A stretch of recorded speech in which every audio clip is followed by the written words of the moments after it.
রাজনীতি সচেতন প্রত্যেকটি মানুষকে অবাক করে দিয়ে ঢাকা বিশ্ববিদ্যালয় কেন্দ্রীয় ছাত্র সংসদ ডাকসু নির্বাচনে ঐতিহাসিক বিজয় ছিনিয়ে নেয় ইসলামী ছাত্র শিবির। দিন কয়েক ব্যবধানে এবার জাহাঙ্গীরনগর বিশ্ববিদ্যালয়ে ঘটল সেই অভূতপূর্ব ঘটনা।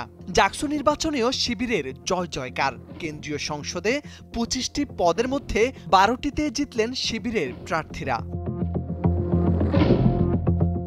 জাবি ক্যাম্পাস জুড়ে এখন আলোচনা একটাই, যে ক্যাম্পাসে শিবির নামটাও উচ্চারণ করাও নিষিদ্ধ ছিল, সেই ক্যাম্পাসে মাত্র ১ বছরের ব্যবধানে শিবির কিভাবে শিক্ষার্থীদের মন জয় করে নিয়েছে, কিভাবে এত বিপুল ব্যবধানে এগিয়ে গেল তারা, আর এই ফলাফলে বিশ্ববিদ্যালয়ের রাজনীতির ভবিষ্যৎ কোন দিকে যাচ্ছে।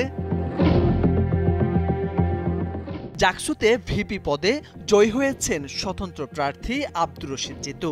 অন্যদিকে ছাত্র শিবির সমর্থিত সমন্বিত শিক্ষার্থী জোট প্যানেল থেকে জিএস নির্বাচিত হয়েছেন মোহাম্মদ মাজহারুল ইসলাম। এজিএস পদে ফেরদুস আল হাসান ও আয়শা সিদ্দিকী মেঘলা সহ সাংগঠনিক একাধিক পদে শিবির সমর্থিত প্রার্থীরা জয়ী হয়েছেন।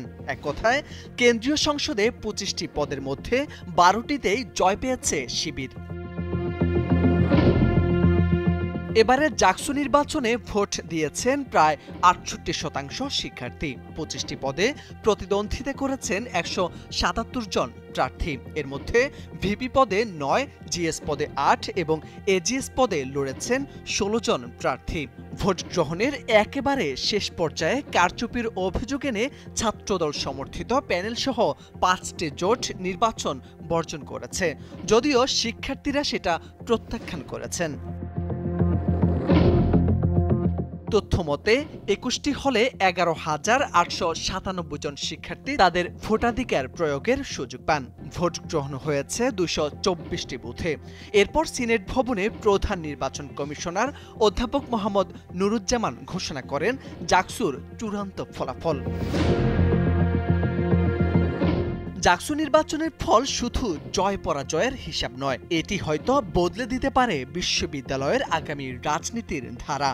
সবার মুখে একটাই প্রশ্ন, ডাকসুতে শিবিরের এই ঝড় বিজয়ের বার্তা আসলে কি? মোর্শেদ আলম, সময়ের আলো।